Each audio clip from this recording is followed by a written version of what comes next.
knew I was gonna be wealthy.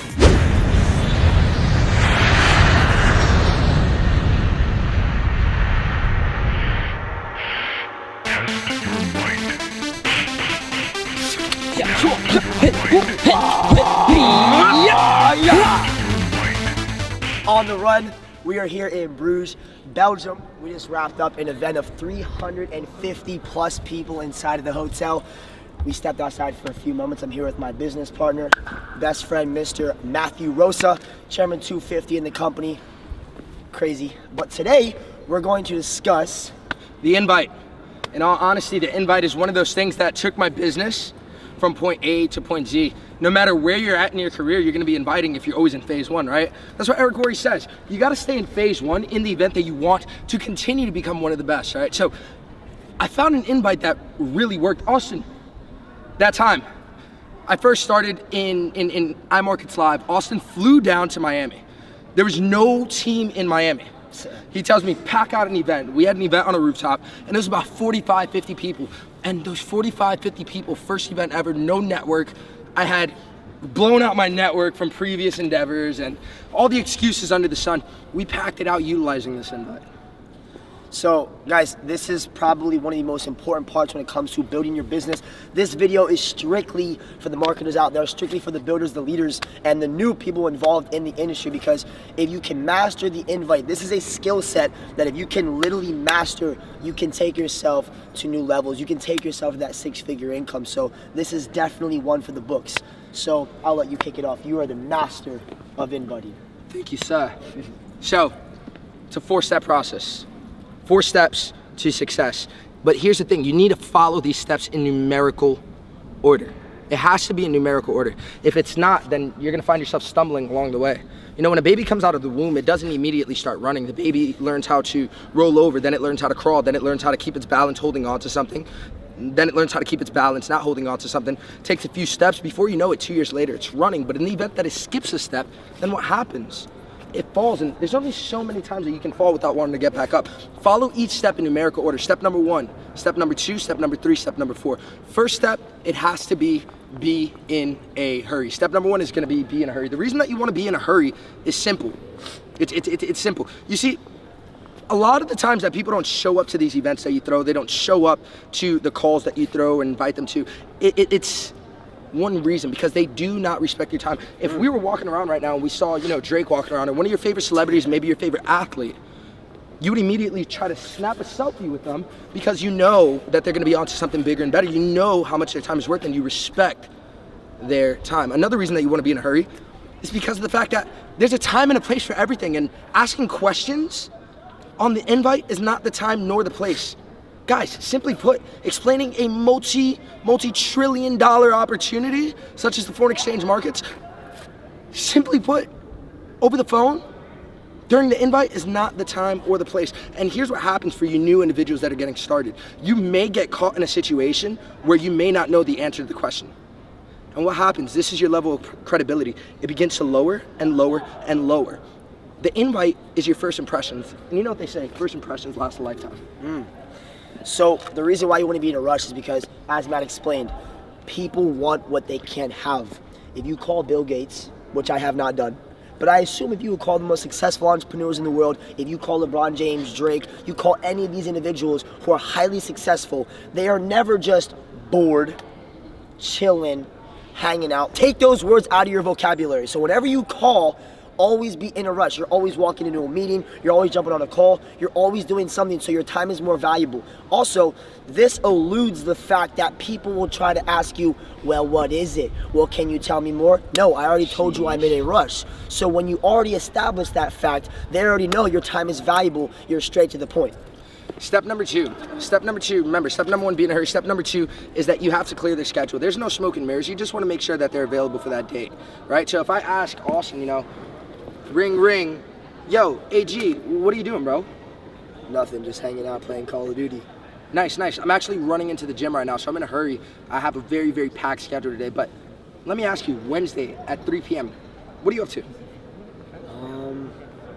I'm free, why, what's up? Bingo, we're gonna stop right there. He's free. Had he said that he was busy, you wanna have a backup date in your back pocket. You wanna make sure that they're available to show up and grow up for your opportunity.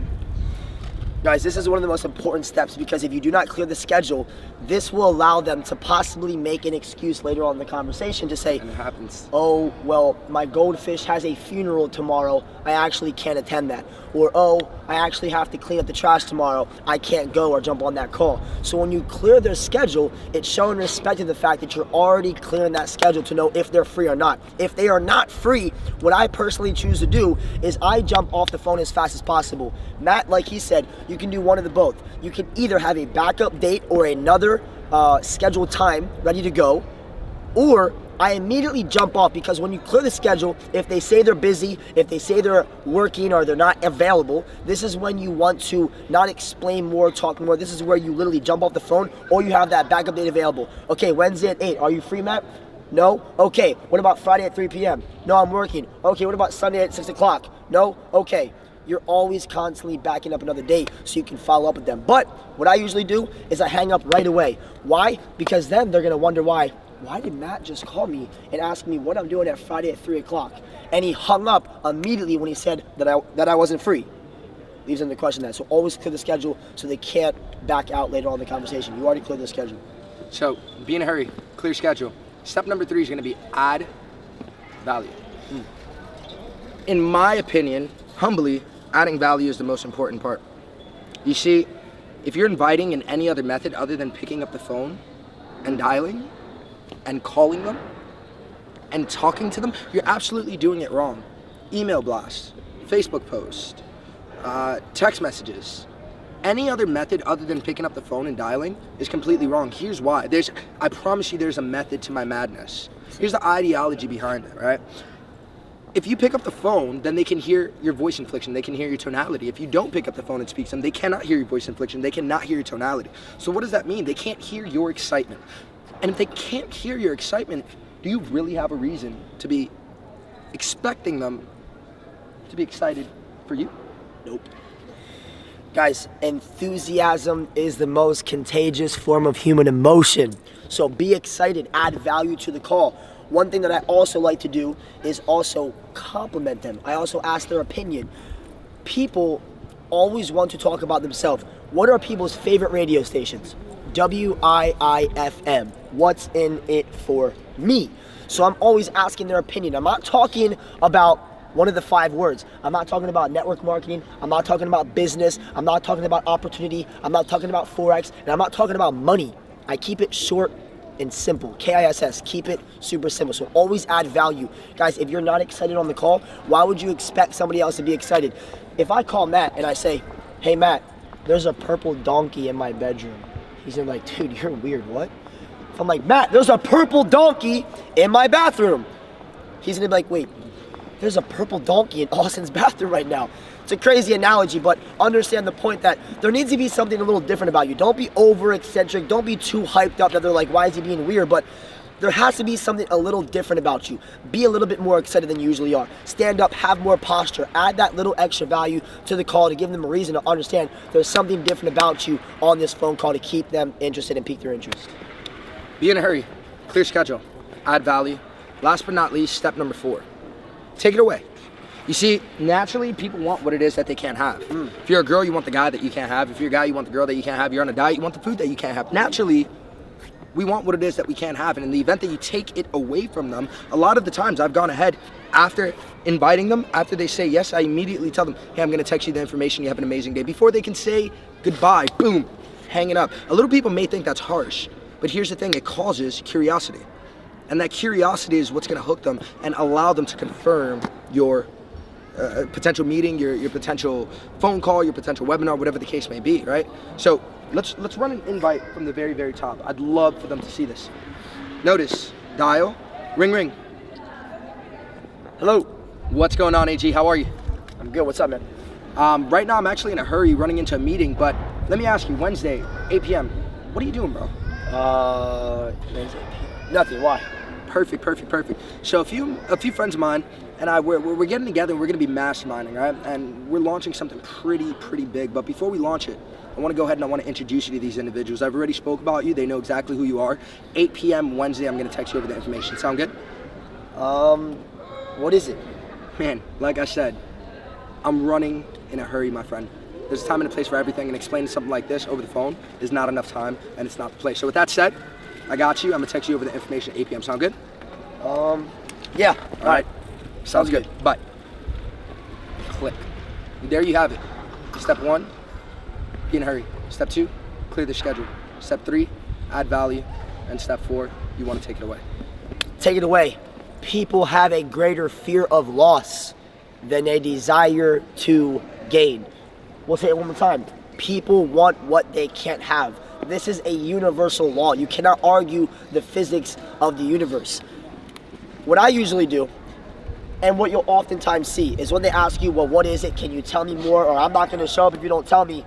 This is a time to have posture, not to break down. This is not a time where you answer questions, you explain more about your opportunity. This is where you keep it short. And usually what I do is I say, look, Bob, it's all good. If you can't show up, this is what I say. And this is an example. Matt may use something a little different. I use something a little different. But don't take it word for word. Use the point of analogy. I say, look, it's all good, Bob. If you can't come, I'm going to cross your name off my list, and I'm going to give your seat away to somebody else. I have about 20 people on the list right now. You're one of the first people I call, and I can only bring 5 people. Are you in or you out? You don't need to chase anybody. People need you more than you need them. Understand that. People need you more than you need them. Have posture. This is not a time to break down, like I said, and you need to be able to take it away from them because, like we said, people want what they can't have. So, guys, I want you guys to understand that this is not a suggestion. This is pure instruction. Follow these steps in numerical order and watch the ratio of individuals that show up and grow up for your opportunities skyrocket. And fight!